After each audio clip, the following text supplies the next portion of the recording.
Pessoal, boa noite a todos. A gente só está aguardando um pouquinho o Dr. Pedro se conectar aí conosco. A nossa aula de protocolos de hoje já está sendo gravada a partir desse momento, então vocês fiquem à vontade para colocar o nome de vocês completo e o cartão ponto no nosso chat, para que depois a gente possa encaminhar a CGP essa capacitação em neutropenia febril. Vamos só aguardar um pouquinho o Dr. Pedro tentar entrar de novo, tá?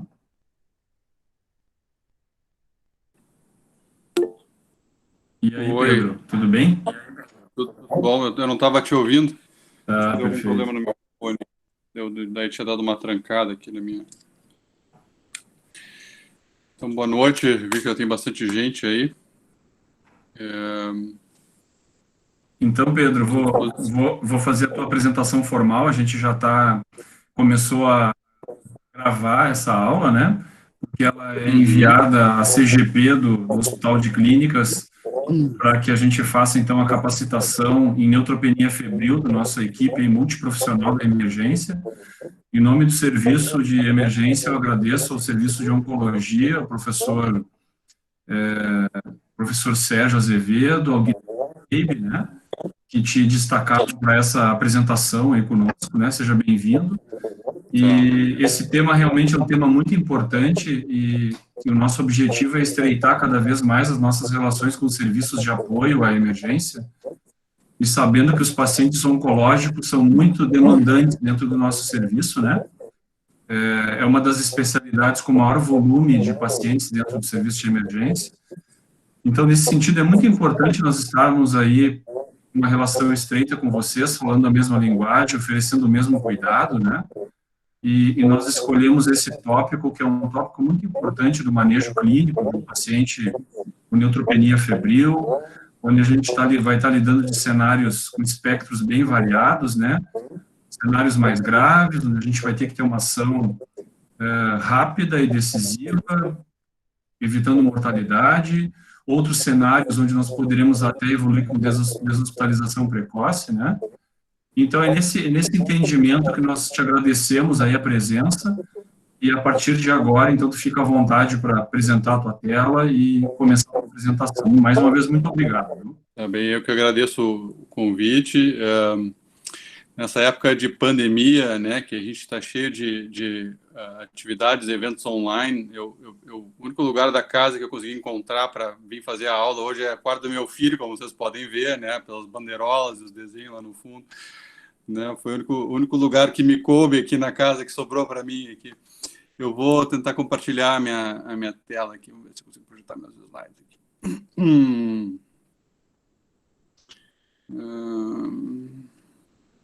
Vocês estão vendo a minha tela? Oi? Sim. Né? Sim, está. Tá. Então, pessoal, boa noite. Mais uma vez, é um prazer estar aqui com vocês, tá? A ideia é de fazer uma breve conversada sobre o tópico, né? Sobre o assunto de tratamento de neutropenia febril e depois podemos abrir um tempo para a gente conversar um pouco e eu acho que esclarecer algumas perguntas e talvez conversar de um jeito um pouquinho mais informal. Se alguém quiser me interromper, por favor, me avise. Como eu estou projetando a tela, não estou enxergando nenhuma das imagens, né, de vídeo e nem o chat. Então, se alguém quiser, por favor, tem que falar e desbloquear o microfone. Enquanto isso, eu vou pedir para todo mundo deixar o microfone em mudo, tá, para a gente não ter nenhum eco ou ruído de fundo. A ideia hoje é falar sobre o tratamento de neutropenia febril, especificamente em tumores sólidos, né, que é a parte da minha área de atuação, né. Então, a gente vai falar muito sobre a parte de hematologia, que é um pouquinho diferente, só passar por cima um pouco. Essa aula ela é baseada em alguns guidelines, tá? Um guideline já, assim, vou dizer, não vou chamar de velho, vou chamar de clássico, né? De 2010 ainda, que é da Infectious Disease Society of America, tá? Mas que ainda, vocês vão ver que ela ainda é muito atual em vários sentidos, né? Junto com alguns guidelines um pouco mais recentes da ASCO, que também é de 2013, né? Não tão novo, mas um mais novo um pouco da ESMO 2016, né? Mas se a gente for... então, essa é a base da aula, tá? São a partir dessas 3 guidelines aí. Mas se a gente for ver, assim, mesmo em artigos de revisão muito recentes, e fica aí a sugestão para quem quiser dar uma olhada nesse artigo do Annals of Internal Medicine, de 2019, que é um artigo bem curtinho, até poucas páginas, mas ele coloca ali que a maioria dos princípios que guiam o tratamento de pacientes neutropênicos já foram desenvolvidos há muitas décadas, né? Que incluem tratamento empírico, com antibióticos, quando o paciente se torna neutropênico, se torna febril, e a forma como fazer a evolução, o escalonamento ou descalonamento do regime de antibiótico também foram desenvolvidos há muito tempo e continuam atuais. Então, não mudou muito em todo esse período, né? Esse artigo vem desde o início de que se começa, em torno de 50 anos, né? Que começou a terapia citotóxica e começou o tratamento desses pacientes. Então, eu queria começar com algumas definições, alguns conceitos que eu acho que são muito importantes a gente ter em mente, né? Por que um paciente com neutropenia febril pós-quimio é um paciente diferente, né? Porque nesses pacientes, os sinais, os sintomas clássicos de uma inflamação, eles, com uma imensa frequência, ou na maioria dos casos, eles estão muito tênues ou podem estar completamente ausentes nos pacientes neutropênicos. Tá?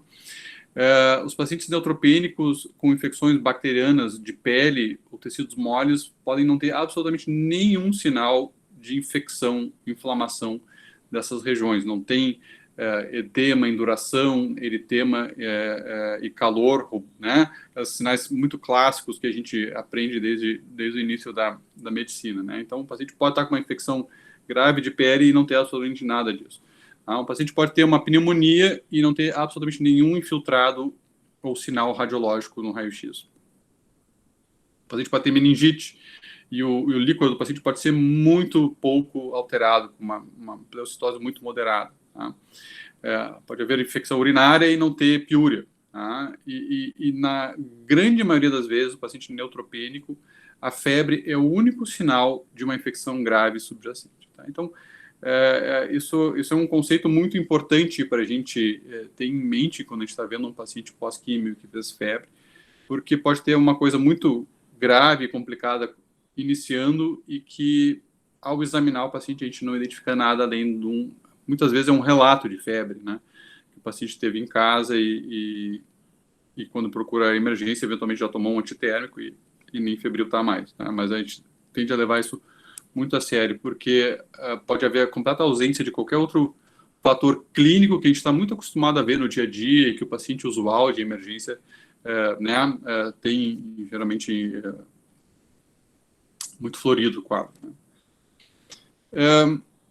A febre, ela ocorre associada à neutropenia induzida por químio, é muito variável, depende do estudo, mas tem relatos de 10% até 50% dos pacientes. Então, isso vai depender muito dos regimes de quimioterapia utilizado, como a gente vai ver. Né?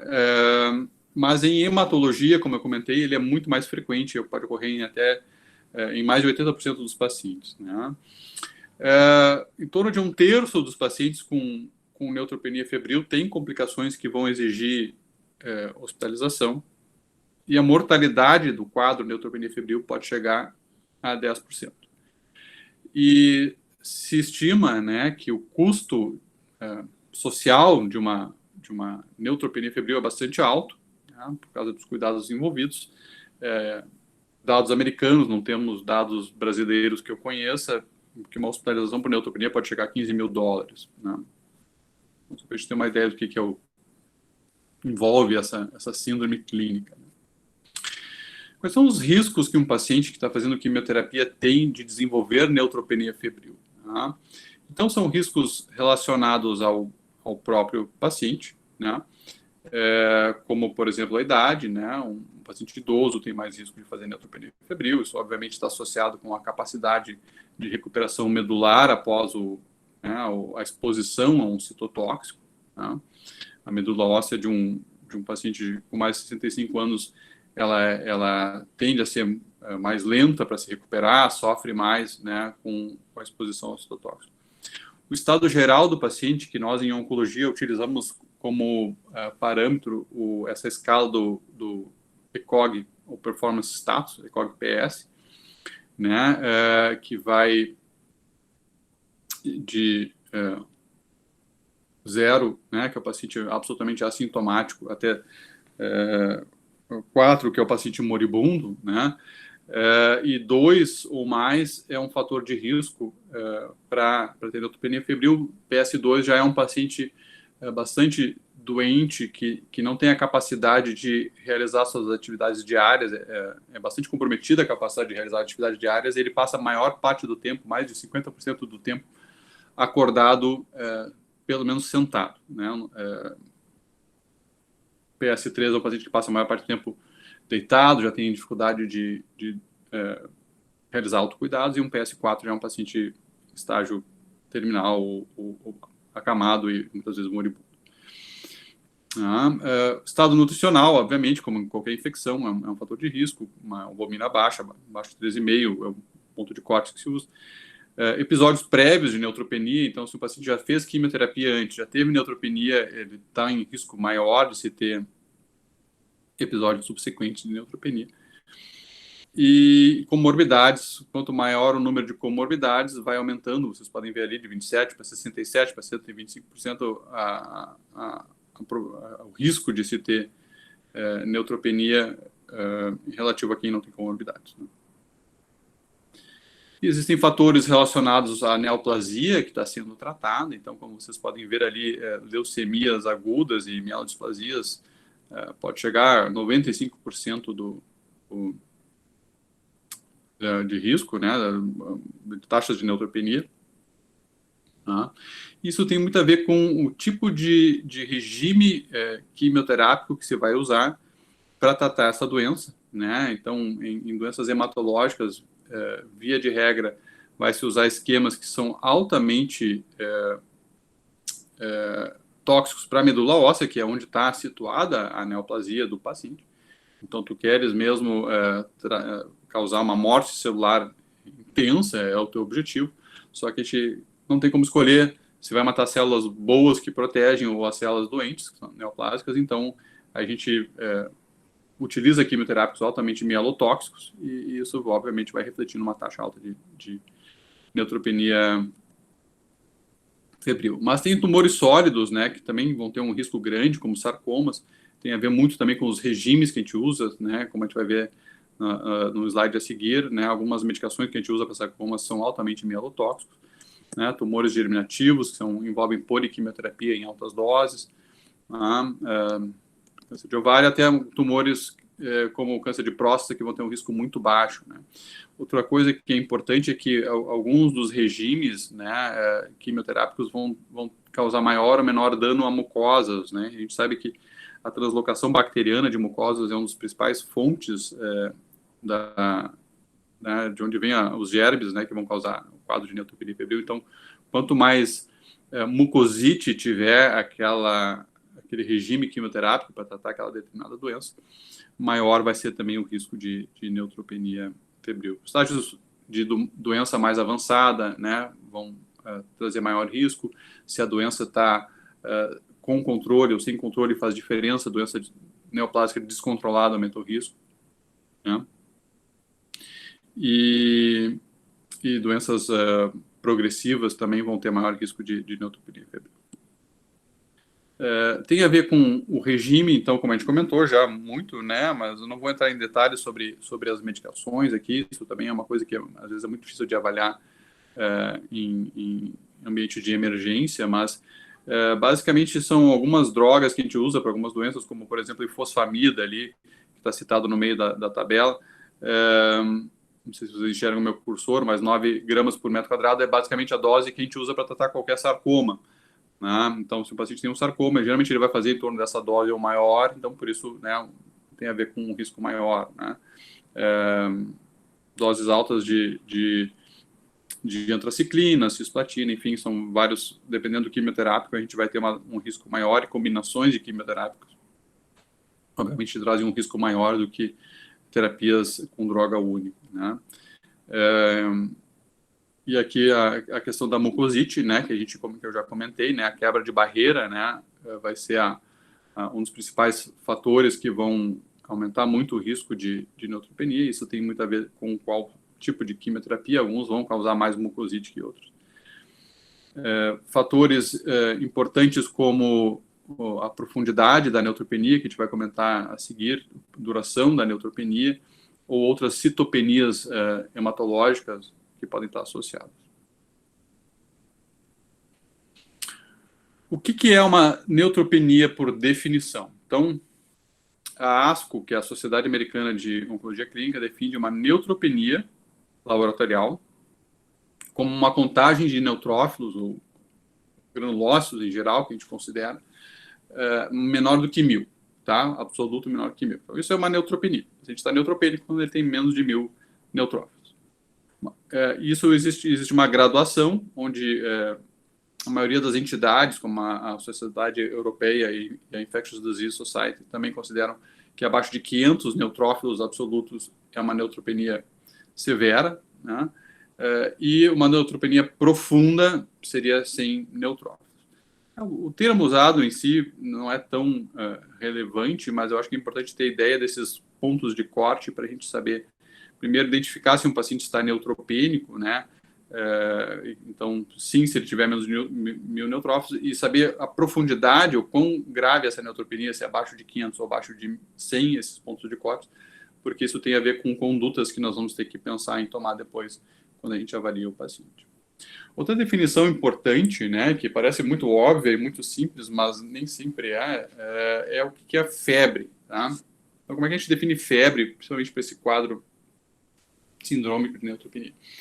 A maioria das sociedades europeias e americana, eles não utilizam temperatura axilar, como é comum no nosso meio. Eles utilizam a temperatura central, ou timpânica, ou oral. E para eles, né, a partir disso, o ponto de corte é 38,3 graus centígrados, como temperatura febril. Tá? E aí tem algumas variâncias em relação ao que define febre. Por exemplo, a ASCO, basta ter a temperatura de 38,3 que o paciente está febril. A ESMA, a Sociedade Europeia, exige 2 leituras consecutivas, acima de 38, ou uma temperatura de 38,3. Né? A Infectious Disease tem que ter uma temperatura sustentada acima de 38, ou uma temperatura oral acima de 38,3. Bom, enfim, mas de uma forma geral, todas têm mais ou menos esse mesmo ponto de corte, né? E o que equivale isso no nosso meio?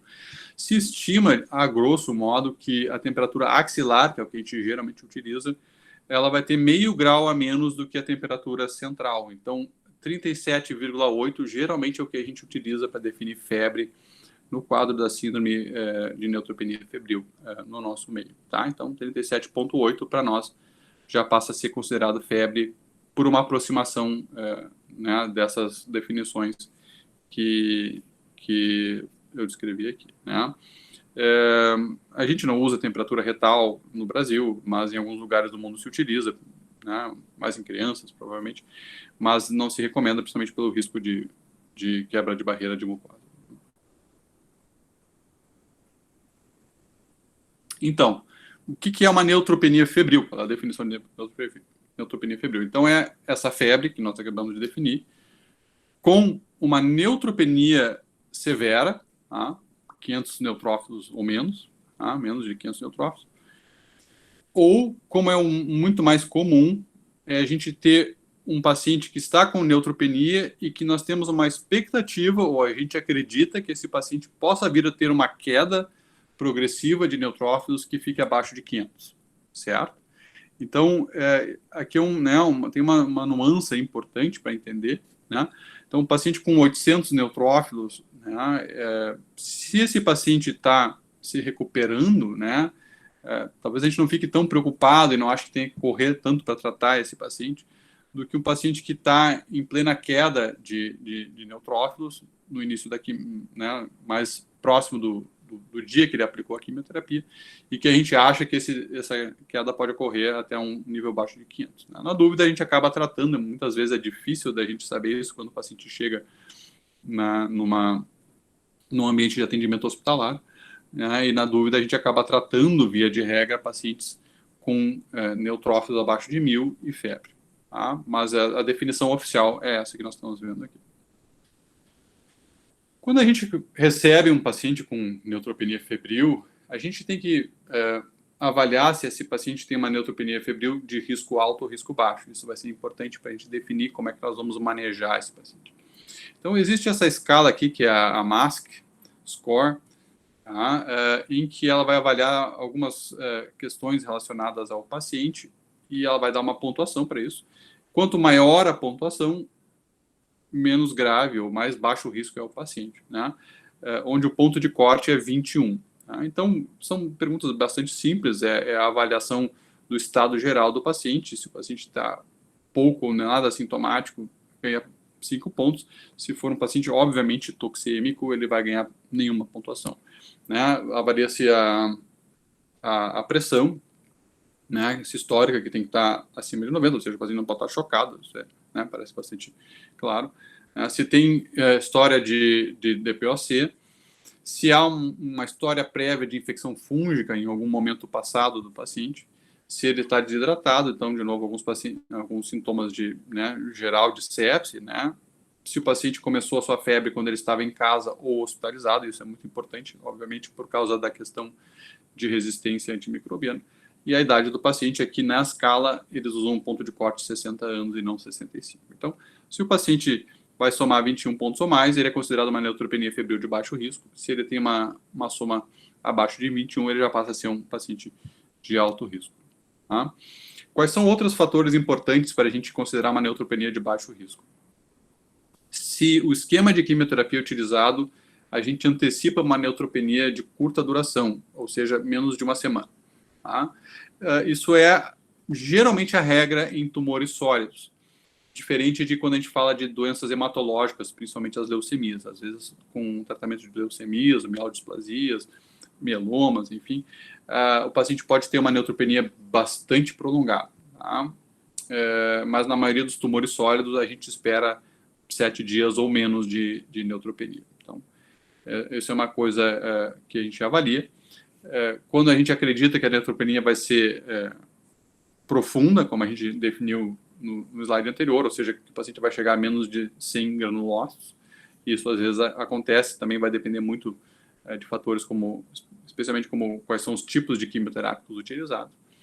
Obviamente, quadro geral hemodinâmico do paciente, né, que tem que estar bom.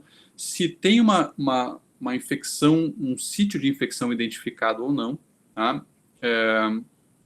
Quando não tem um sítio de infecção identificado, a gente considera baixo. Se a gente vai identificar um sítio de infecção, como, por exemplo, uma pneumonia, ou uma infecção de catéter, ou um quadro de infecção cutânea, aí o paciente já não é considerado mais de baixo risco.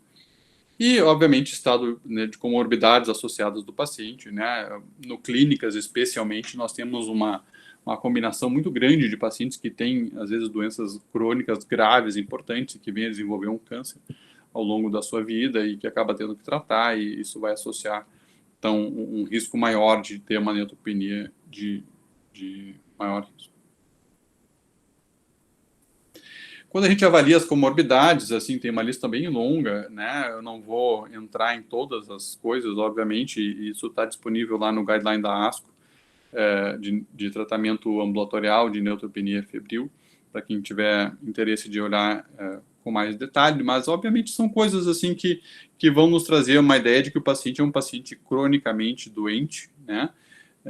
E que pode ter complicações maiores de uma infecção não adequadamente tratada num quadro neutropênico. Então, né, se o paciente tem uma alteração recente de pressão, para hipertensão ou hipotensão, óbvio, teve uma síncope, uma arritmia descontrolada, se tem uma pancitopenia associada importante, anemia significativa, hemoglobina abaixo de 7, menos de 10 mil plaquetas, é um ponto de corte muito importante, porque começa a ter um risco muito grande de hemorragia espontânea, neutropenia febril e menos de 10 mil plaquetas.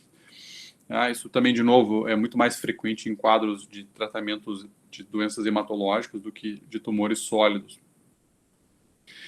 Se o paciente tem dificuldade de engolir medicações orais, isso vai ser um fator importante para definir se o paciente vai precisar ficar hospitalizado com tratamento endovenoso ou se vai poder ter alta com medicação oral, né? Se tem um quadro de mucosite muito grave, importante associado.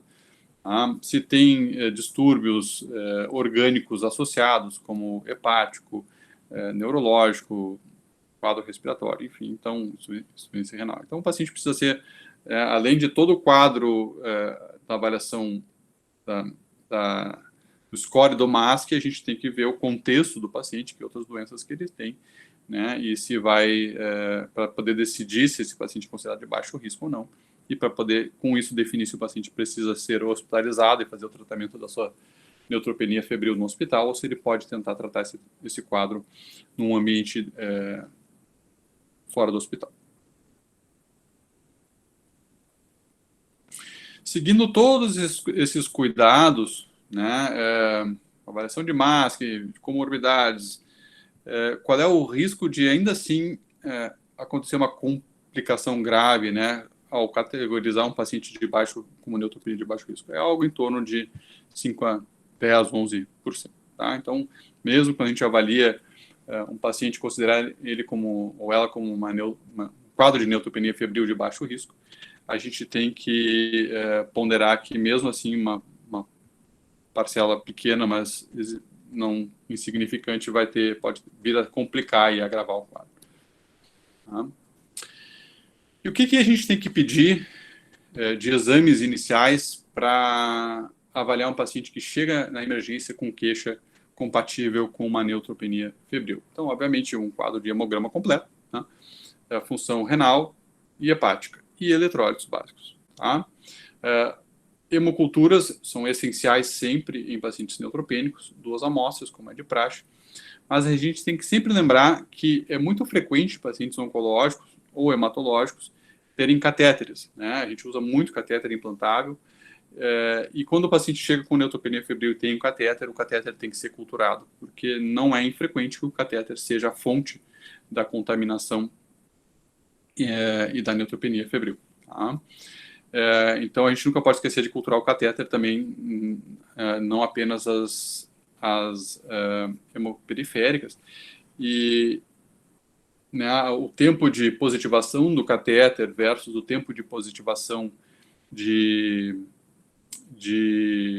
sítios periféricos vai nos trazer uma ideia, né, uma avaliação de qual é o provável sítio, se o catéter é o sítio infeccioso ou se foi só contaminação, né, quando o catéter é positivo primeiro, né, ou se foi só contaminação na hora da aspiração.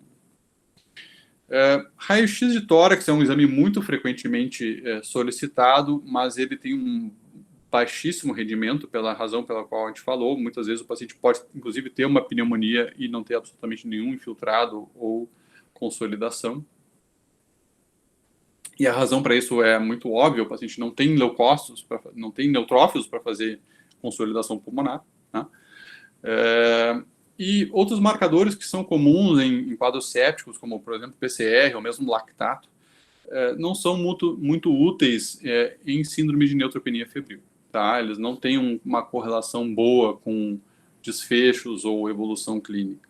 Né? Então, na verdade, a gente realmente usa exames muito básicos até hoje, culturais e obviamente, se tiver algum sítio que se acredita que possa ser um foco, né, aquele sítio tem que ser culturado, né? Se tiver algum sintoma urinário, tem que se pedir um exame de urina ou algo mais direcionado quando há uma queixa específica, mas se não, basicamente são esses os exames. Né? E aí, a partir do momento que é feito o diagnóstico, quando é que a gente pode considerar que o paciente vai fazer um tratamento ambulatorial? Bom, então um conceito importante é que o tratamento ambulatorial de neutropenia febril ele deve ser considerado uma exceção, né, para aqueles pacientes que cumprem um critério de neutropenia febril de baixo risco, como a gente já conversou e definiu, que o paciente esteja muito ciente dos potenciais riscos de tratamento domiciliar, né, como a gente falou, tem ali algo em torno de 10% até de riscos de complicações graves, né, e que o paciente tenha condições de retornar rapidamente ao acesso ao hospital ou atendimento de saúde, caso ele tenha um quadro de deterioração clínica ou piora clínica, né? Então, esse é um fator muito importante que no nosso meio, né, e com a população de pacientes mais carentes que a gente tem de atender no clínicas, né, ou às vezes são pacientes que moram muito longe, né, às vezes quilômetros, né, e horas de viagem de distância, que eles precisam ter acesso ao hospital ou alguma outra unidade de saúde, caso eles venham a se agravar ou piorar na sua evolução clínica. Tá? Quanto tempo que um paciente deve permanecer em ambiente hospitalar em observação antes de ser liberado por um tratamento domiciliar de neutropenia febril? Bom, isso é uma coisa que varia muito conforme as guidelines, tá? Mas fica entre as guidelines mais liberais, vamos dizer assim, pelo menos 4 horas, que é normalmente o período mínimo que você vai levar para fazer a avaliação, exames, etc. e tal, podendo ficar até 24 horas, né, um dia inteiro dentro do ambiente hospitalar, em observação, para ter certeza que o paciente não vai deteriorar clinicamente, que não vai evoluir para um quadro séptico mais grave, e depois que ele possa ser liberado para casa. Tá? E uma das coisas mais importantes, e eu acho que é uma das coisas mais difíceis que a gente pode fazer, que a gente não consegue fazer muito na prática, né, é o tempo ideal para o início de antibiótico. Tá? Então, o tempo ideal que a gente considera que é associado à redução de mortalidade é 1 hora. Tá? Então, tem que se imaginar que no momento que o paciente botou o pé na emergência, em 1 hora, se já teria que ter o resultado do hemograma,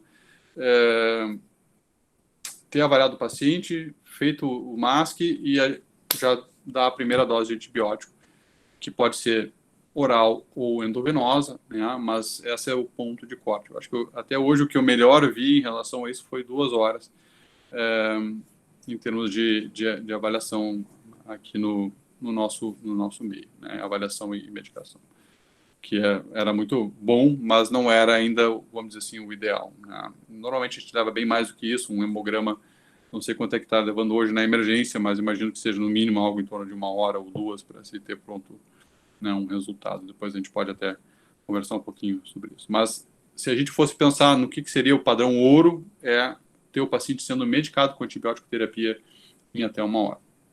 E nem CAT, né? Tempo, né, porta-agulha, né? Seria algo muito parecido aqui, né? Mas em vez de ser para o CAT, é para o antibiótico.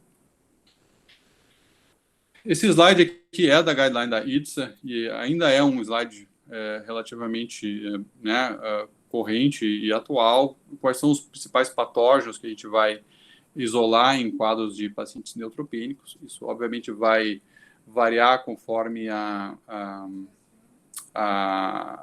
prevalência de determinados germes em ambiente hospitalar ou no nosso meio, mas, via de regra, nós estamos falando de gram-positivos, estáfilos e streptos, né? E alguns gram-negativos entéricos, geralmente, Escherichia, Klebsiella, Enterobacter, né? Então, a gente tem que lembrar, assim, qual é a principal fonte de contaminação de um paciente no quadro de neutropenia. É o próprio paciente, são as próprias bactérias que estão colonizando o paciente ou na pele ou no trato digestivo, respiratório, né, em que esses pacientes vão entrar por causa de alguma quebra de barreira, né, mucosite sendo a mais frequente, a mais comum, né, a quebra de barreira de mucosa gastrointestinal, pelo quimioterápico, geralmente, às vezes já pré-existente pela neoplasia, e a bactéria vai entrar, o paciente não tem neutrófilos para né, atacar aquela bactéria, e aquela bactéria vai gerar um quadro, então, febril e potencialmente infeccioso, se ele conseguisse colonizar o organismo. E a mesma coisa vai servir para a pele, né? Às vezes, pequenos cortes, assim, muito bobos, né? Como arrancar a cutícula, né? É uma coisa que a gente não gosta que as pacientes façam quando estão, né? Faz aquelas infecçõezinhas de canto de urina aqui, né? Já tive paciente fazer sepse e parar na UTI por causa de infecçãozinha pelo brinco, né? Por staph. Aquelas coisas muito banais que no nosso dia a dia a gente não dá nem bola, muitas vezes, nem trata, né? No máximo vai botar um antibiótico tópico. Num paciente neutropênico, especialmente num paciente com neutropenia profunda, né? Pode se tornar um foco de uma sepse gravíssima. Então, a gente tem que ter atenção para esses sítios que, às vezes, a gente não dá muita atenção num paciente em outro cenário. E como é que a gente vai tratar a neutropenia febril? Bom, aqui a gente vai dividir, então, entre terapia oral e endovenosa, sendo terapia oral o regime mais comum e mais frequentemente utilizado, a combinação de amoxiclavulanato e cipro, que vai cobrir, de uma forma empírica, esses germes mais comuns, né? Clindamicina pode ser utilizada como uma alternativa no lugar da amoxicilina em casos de alérgicos à penicilina. Tá? E uma coisa importante que a gente tem que ter atenção é que a quinolona, às vezes, principalmente a levo, mas a cipro também, ela é utilizada como um tratamento quimioprofilático para neutropenia febril em alguns regimes terapêuticos. Quem mais utiliza isso geralmente são os hematologistas nos seus regimes de terapia de alta intensidade e neutropenia profunda e prolongada. Muitas vezes utilizam a quinolona como um profilático para neutropenia febril, tá? E se caso o paciente ainda assim venha a desenvolver um quadro clínico de neutropenia febril, a gente tem que se dar conta de que se o paciente já estava utilizando a cipro profilática, não pode ser utilizado terapêutica para o quadro que se instalou, tá? E endovenosos, geralmente a gente fala de beta-lactâmicos antipseudomonas, cefepime sendo provavelmente a droga mais utilizada, ceftazidime é uma alternativa, carbapenímicos de uma forma geral e pipetados. E em relação a alguns outros agentes, né, a vancomicina, talvez sendo a que é mais utilizada em associação com regimes empíricos, a gente tem que pensar em vanco em situações de riscos de infecções cutâneas, né, geralmente, gram positivos, ou quando a gente acredita que o paciente possa estar contaminado, se ele vai desenvolver uma neutropenia febril dentro de um ambiente hospitalar e for comum, né, um germe resistente a vanco, né, um enterococo resistente a vanco, por exemplo, né, isso provavelmente é mais comum em ambiente de UTI, aí vai se preferir fazer o uso de linezolida, né. Lembrar que os pacientes com neutropenia febril podem ter infecções virais, né? O coronavírus agora é o nosso principal agente do momento, mas a influenza é um agente importante e ocorre em pacientes com neutropenia febril, e aí a gente pode pensar em terapêutica específica, né, para tratamento da influenza. Né? Antifúngicos são infrequentemente usados, e, de novo, geralmente em casos onde existe uma neutropenia muito profunda e persistente, com persistência de febre por uma semana, sem melhora depois de escalonar antibióticos, aí a gente vai começar a pensar em uso de antifúngicos, que via de regra é anfotericina. Tá? Isso também é mais comum e mais frequente em pacientes que já vão estar com um quadro, via de regra, quadros hematológicos e que já estão graves e muitas vezes, né, vão estar já na UTI, enfim, e a gente vai pensa em associar um antifúngico empírico. Tá? E quanto ao uso de fatores de crescimento, estimuladores de colônias, né, a gente sabe que no momento em que já está instalado o quadro de neutropenia febril, o fator de crescimento de colônia ele não ajuda, ele não melhora nenhum desfecho clínico importante. Tá? Não há redução de mortalidade. Então não adianta usar a filgrastima, tá? Porque não vai mudar a evolução do paciente depois que o quadro neutropenia febril está instalado. A gente usa esses fatores como profiláticos para que não haja neutropenia, dependendo do regime de quimioterapia e das características como a gente avaliou dos pacientes, nós vamos usar isso como profilaxia primária, né, já de saída com o início da quimioterapia, ou, como nós falamos, se o paciente já teve um episódio prévio de neutropenia febril, então aí sim a gente recomenda utilizar fatores de estímulo de colônias como prevenção de um novo episódio, porque o risco de um novo episódio vai ser muito mais alto a partir de um primeiro episódio. Mas, como terapêutica do quadro neutropenia febril, não é indicado, porque não muda a evolução. Tá? E aqui, de novo, só retomando a questão da vanco, né, nós já falamos um pouco sobre isso, mas, de novo, quadro de instabilidade, ou sepse severa, né, quando a gente descobre, né, um quadro de gram positivo, situações de suspeita de infecção de catéter, seja portocátio, seja o paciente tem um catéter né, um monolumen, um duplo lumen. O ideal é a gente também associar a vancomicina, se a gente acredita que essa associação com catéter, porque gram-positivos são os germes, né, estáfilo, é o germe mais comumente envolvido na infecção desses dispositivos, né, infecções cutâneas e situações em que o paciente possa estar colonizado, né, que a gente eventualmente tenha feito um swab ou detecte isso.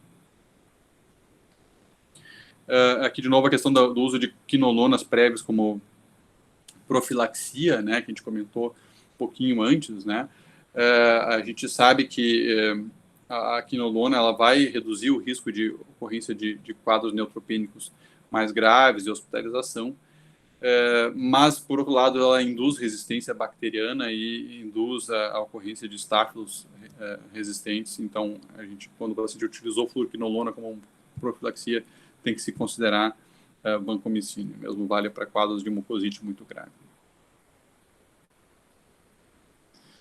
Então, de uma forma geral, retomando um pouquinho, né, aquilo que a gente falou até agora, nesse fluxograma, então o paciente chegou na emergência, a gente avalia a temperatura, vê o hemograma, classificou o paciente como um quadro de neutropenia febril, a gente vai calcular o score MASC, e a gente vai classificar o paciente como risco alto ou risco baixo. Risco alto, hospitalização, antibiótico endovenoso.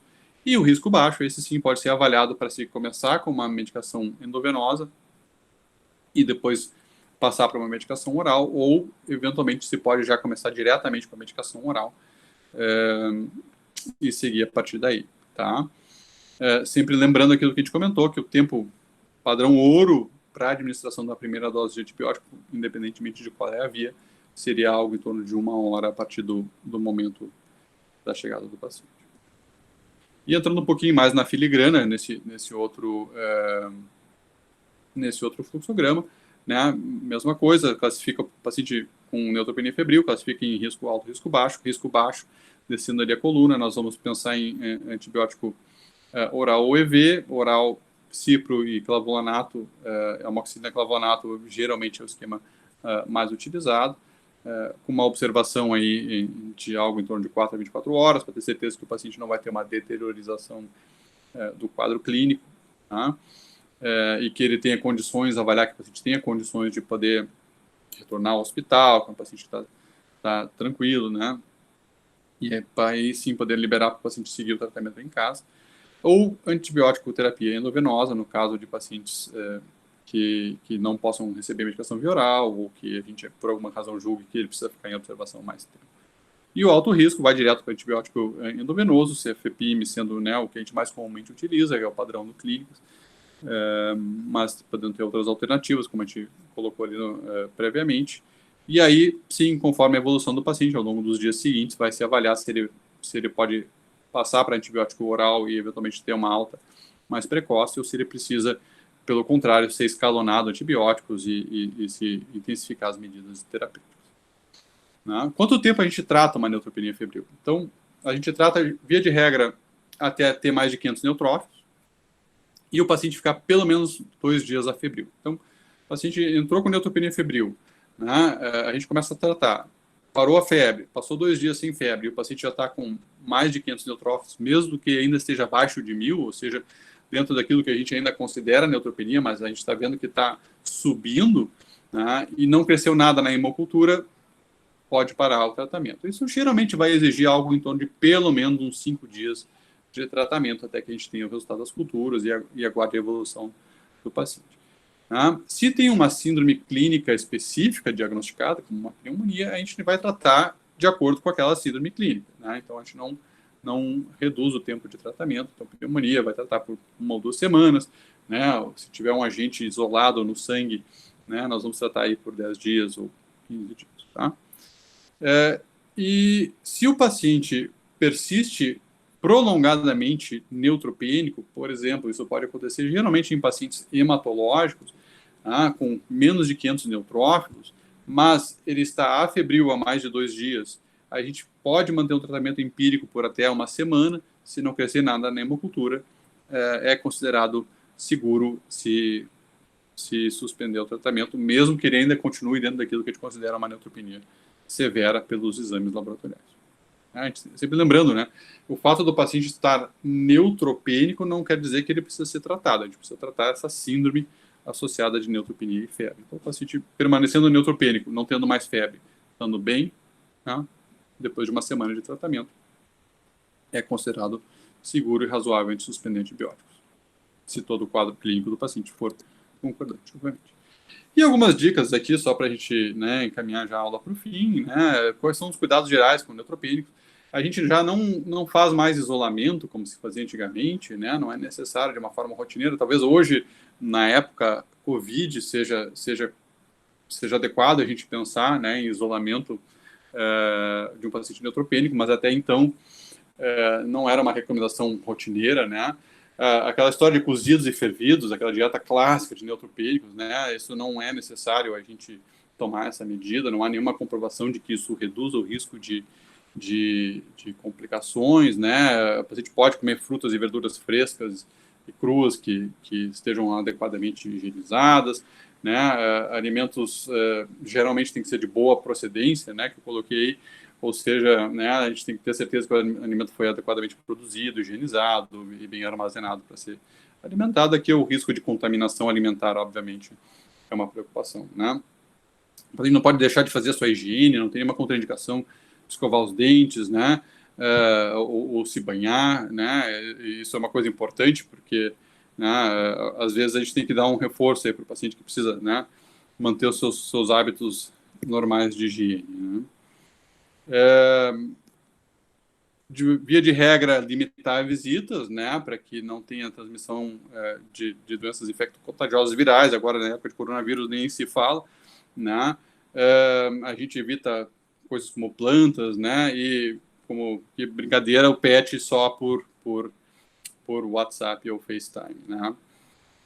E aí, obviamente, a preocupação nessa situação é o risco de alguma contaminação por alguma zoonose, né? Se for, obviamente, o cachorrinho da casa, né, ou o gatinho da casa que é tratado no veterinário, que né, tá vacinado, tá desverminado, enfim, quase não sai do apartamento, a gente não manda, né, o paciente tirar o cachorro de casa. Mas, via de regra, a gente tem que tomar cuidado com o risco de contaminação por agentes de zoonose. E eu acho que era isso que eu tinha para falar. E eu abro, então, para perguntas aqui. Eu vou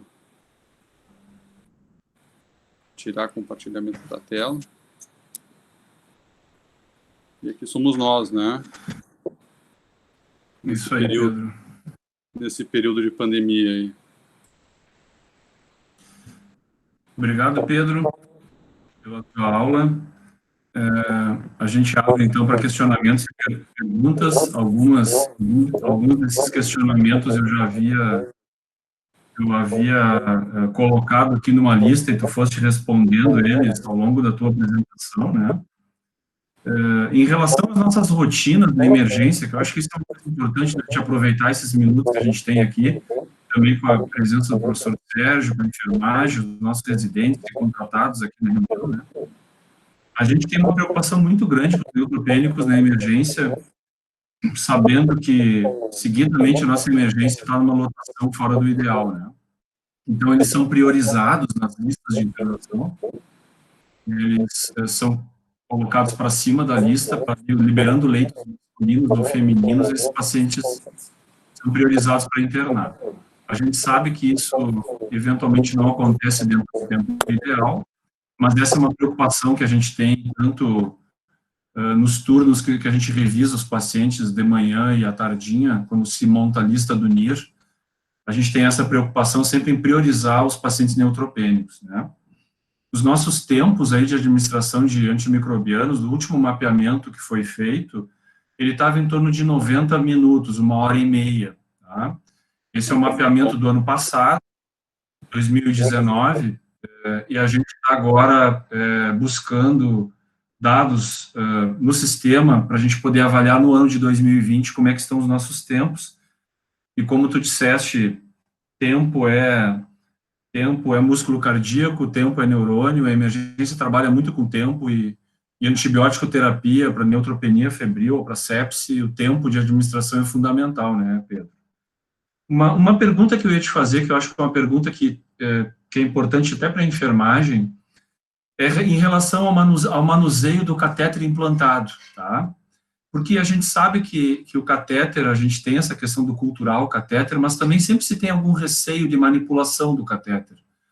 Então, o que tu nos recomendaria, tu, professor Sérgio, também que está conosco, em relação ao paciente que chega com um quadro clínico sugestivo de neutropenia febril, aí pós-quimioterapia, em relação à manipulação do catéter para coleta de cultura? Qual é a recomendação de vocês?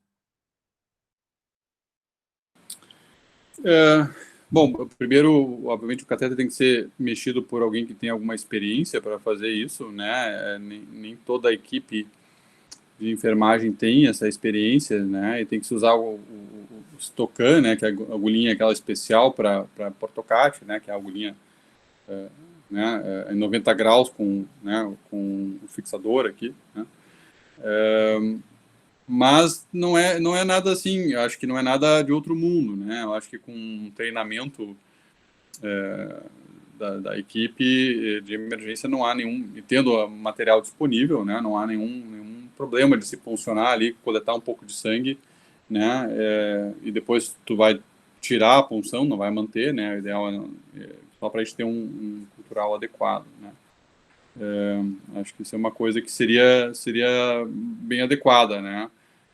Feito com todos os treinamentos, né, pertinentes, mas eu acho que seria bom. A gente frequentemente vê situações de pacientes que internam com quadro de neutropenia febril que tem o catéter e não foi culturado o catéter, e daí, né, 2, 3 dias de antibiótico depois, quando ele acaba chegando para a equipe, enfim, tu já não sabe mais se o catéter está envolvido ou não. Às vezes a gente, né, vai acabar não mexendo no catéter. A gente frequentemente vai utilizar o catéter depois no andar como via de infusão do antibiótico, né?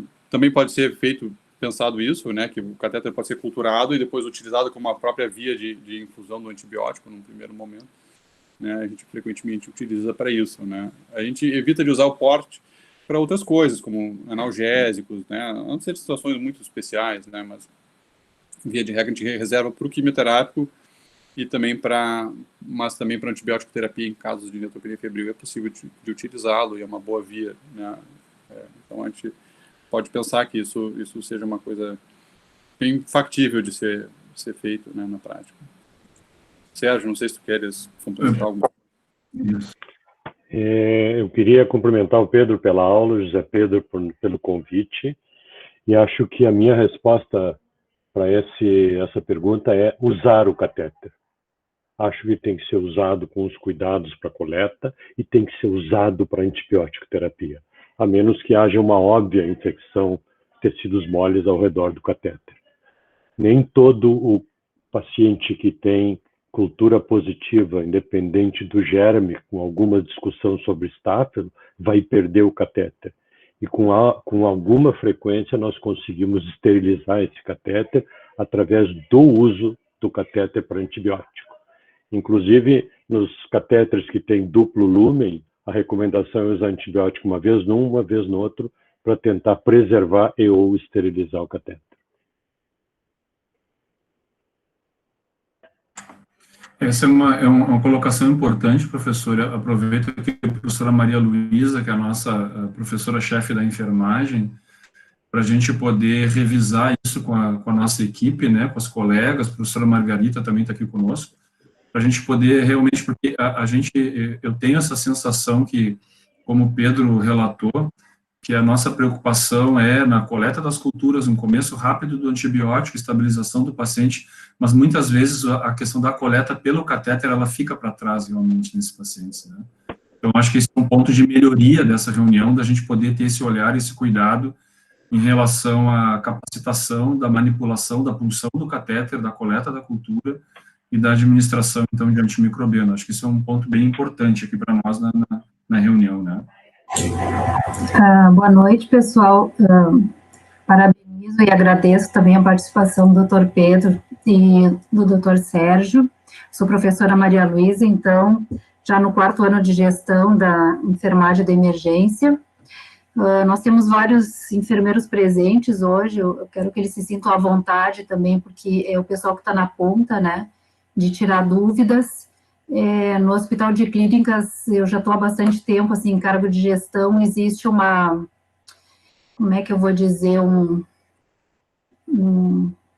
um imaginário, talvez, popular de que o Portocati não pode ser manipulado, se não for pelas gurias da quimioterapia, né? E isso ficou durante muito tempo, assim, e parece que limita um pouco, né? Eu, inclusive, tenho uma filha, estava falando com o doutor José Pedro hoje, tem uma doença crônica, a doença de Gaucher, e ela teve um Portocati durante 10 anos, manipulado só pelas enfermeiras da quimioterapia, e nunca teve nenhuma infecção. Então, realmente precisa de uma capacitação e de um entendimento, né?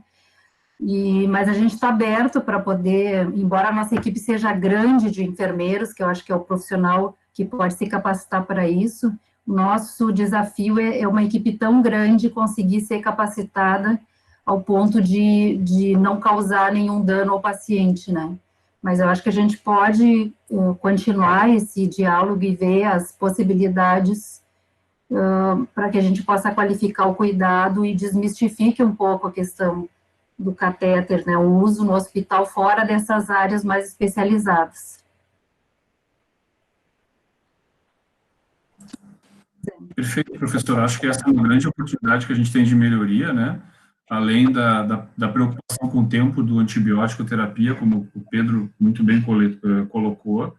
Acho que essa questão do catéter é uma coisa que nós vamos, então, avançar nesse sentido, vamos conversar com as próprias enfermeiras que estão mais habituadas com essa manipulação, vamos montar pequenos grupos de capacitação. Acho que essa é uma melhoria que impacta lá na frente para o resultado das culturas, para as decisões que a equipe vai tomar na enfermaria em relação a esse Portocati, né? Acho que é importante a gente avançar nesse sentido e fica essa nossa tarefa conjunta, vamos dizer assim, da gente avançar nesse sentido, então. Tá? Um outro questionamento, Pedro, que acho que tu colocaste muito bem, por vezes esse paciente que está conosco na emergência, ele não recebeu o leito em 48 horas, né? E ele está ali conosco, a gente priorizou, a gente tenta colocar ele na nossa unidade de intermediária, para tentar retirar ele da área mais, vamos dizer assim, mais conflagrada, e onde há mais proximidade entre os pacientes, mas ele acaba ficando ali conosco e com uma boa evolução clínica, nós chegamos no momento dessa tomada de decisão em 48 horas, talvez da deshospitalização dele, né? E aí eu vejo, além da gente poder ter a sensação do emergencista, da estabilidade clínica e da curva do leucograma, mas acho sempre importante também a opinião de vocês como consultores aí conosco, uma equipe horizontal que revisa conosco os pacientes, né, para a gente tomar junto essa tomada de decisão, já que não é um risco tão desprezível, como tu comentaste, de 5 a 10% de complicações domiciliares, né, Pedro? Como eu comentei, né, José Pedro, a gente pode até, e tem frequentemente discutido com os nossos residentes que avaliam a emergência, pensar em uma deshospitalização até mais precoce, né, em termos né, como eu coloquei ali, o paciente está estável, talvez até em menos de um dia ele possa, né, tendo possibilidade de fazer as culturas, ficar um pouco em observação, receber a sua primeira dose de antibiótico terapia, já sair da emergência, né? Então, acho que isso é uma coisa importante da gente pensar, né? E obviamente, tem que contextualizar o paciente, como eu comentei, por causa desse risco, né? Não é qualquer um que tem, né? Se o paciente mora lá na Restinga, né? Não tem carro, não tem um familiar que vai trazer, né? Depende do ônibus, do horário do ônibus, enfim, é um paciente que é complicado mesmo ter uma neutropenia de baixo risco de ser deshospitalizado precocemente. Enquanto isso, se tem um paciente que mora, né, num lugar que ele vai ter um carro, vai ter alguém que vai ajudar ele a voltar para o hospital caso ele comece a piorar, tem a capacidade, né, vamos dizer assim, de entendimento da potencial gravidade da situação e saiba identificar sinais de gravidade para voltar, eu acho que é bem tranquilo. E a gente, assim, frequentemente eu trato, aliás, eu acho que hoje na minha prática clínica, não sei se o Sérgio quiser comentar também, é muito raro eu hospitalizar um paciente meu de tratamento, né, de consultório para tratar neutropenia febril. A absoluta maioria dos pacientes a gente faz tratamento ambulatorial, mas tem que ter esses pré-requisitos, né, de ser uma pessoa com poucas comorbidades associadas, de baixo risco e condições de, caso a coisa não fique bem, rapidamente chegar na emergência para ser tomadas as medidas. Mas eu acho que seria uma coisa bem interessante, porque daqui a pouco não precisa, tem muito paciente ali que não precisa ficar 48 horas ou, né, 72 horas, poderia até receber alta de um dia para o outro, né?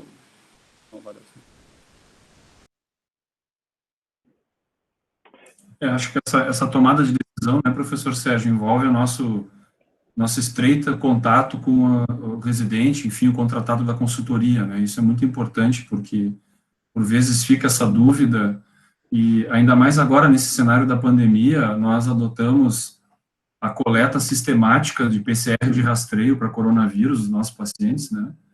E o paciente oncológico febril, vamos dizer assim, né, suspeita de ser neutropênico, ele acaba também precocemente, nós disparamos a coleta de PCR de rastreio para eles, para a gente poder ter esse resultado mais rapidamente pronto, né. Então, acho que essa relação estreita nossa de vocês, consultores, é um ponto importante, assim, para a nossa tomada de decisão, até mesmo, eventualmente, alguma dúvida que ocorra fora de horários habituais, assim, de dia de semana, ou de finais de semana, feriado, enfim, a gente poder trocar essa ideia com vocês para tomar a melhor decisão mais segura para os pacientes, né? Sabe, José Pedro, e que uma das coisas importantes é que, a despeito do MASP, alto ou baixo risco, o início da antibiótico terapia e o tempo que a gente quer cuidar vale sempre. Então, mesmo que esse paciente, ao primeiro olhar, vai ser um candidato a ser deshospitalizado por ter todos os bons critérios, eu ainda tenho o objetivo da 1 hora com antibiótico oral que seja, e ainda tenho claramente a necessidade de que isso seja em hospital. Raras vezes, isso provavelmente não ocorre mais, o paciente já aconteceu de paciente sair do hospital com uma receita para comprar o seu antibiótico. Não pode, porque ele não vai conseguir tomar o antibiótico em tempo hábil, assim por diante. Essas preocupações são importantes, e não só para nós. Tem uma atualização dos guidelines da ASCO em 2018, na revista do Clinical Oncology nossa, e ali eles trazem à tona, que não aparecia anteriormente, os critérios sociais e logísticos para poder deshospitalizar. E são exatamente essa lista que o Pedro faz, mais um fator importante. Eles dizem que esse paciente que vai deshospitalizar tem que ter a concordância do seu médico assistente.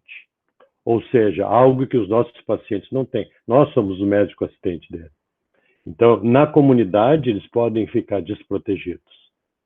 E o último que eu queria mencionar, assim, um telefonema para nós, e a gente tem condições de dizer ou de estimar qual é a previsível duração da neutropenia naquele ou naquela doente. Por quê? Se a gente sabe o tipo de quimioterapia, e a gente conta o D1 sempre do primeiro dia, mesmo que dure 5, a gente pode dizer, esse programa, nesta paciente que nunca teve complicação, daqui a tantos dias, ou no dia 14 em diante, ela deve estar fora da neutropenia. E se a gente olhar os hemogramas seriados, a gente vê que o aumento de monócitos usualmente antecede o aumento de neutrófilos. E o paciente já começa a melhorar quando a gente vê monócito em sangue periférico.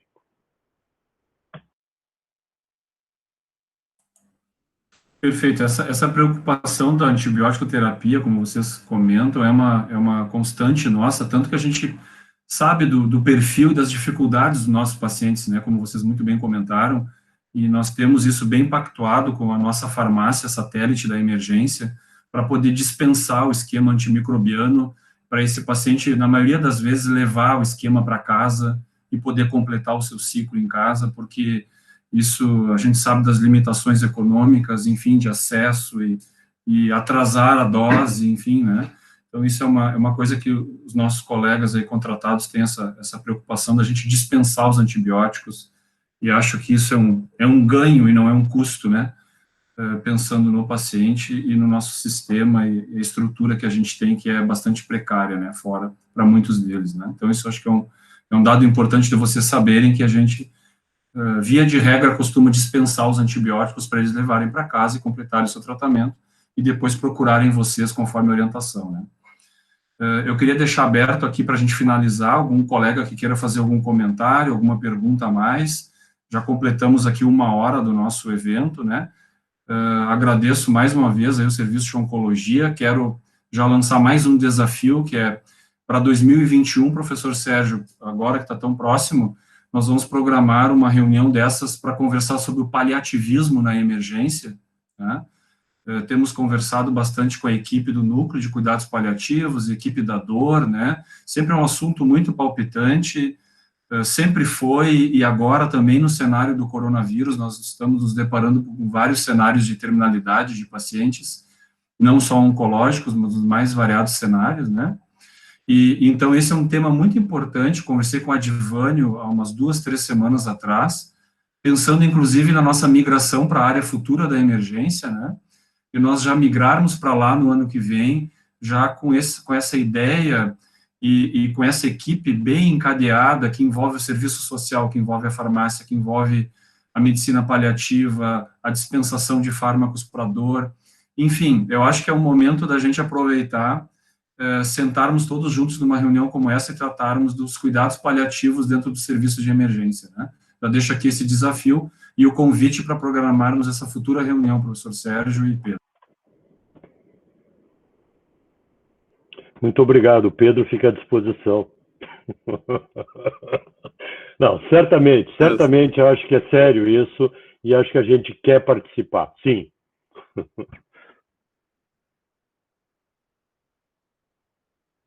Mais alguma pergunta, pessoal, para nós finalizarmos aqui o nosso evento?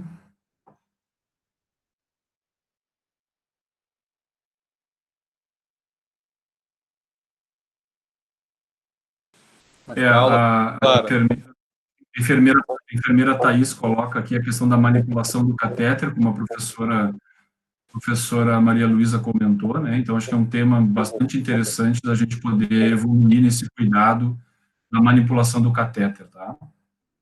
Aqui no nosso chat teve esse comentário. Mais alguém que queira fazer algum comentário final, pessoal, para a gente encerrar, por favor?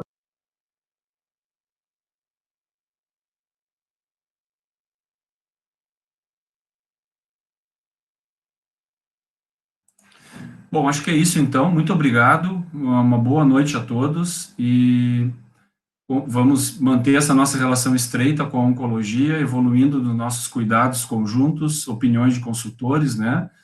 E mais adiante, então, iremos conversar também sobre a questão do paliativismo, que também é um tema muito importante para a gente que está na linha de frente para essa tomada de decisão muito dura aí com as famílias e os pacientes, né? Obrigado a todos, uma boa noite. Obrigado, Pedro, pela apresentação.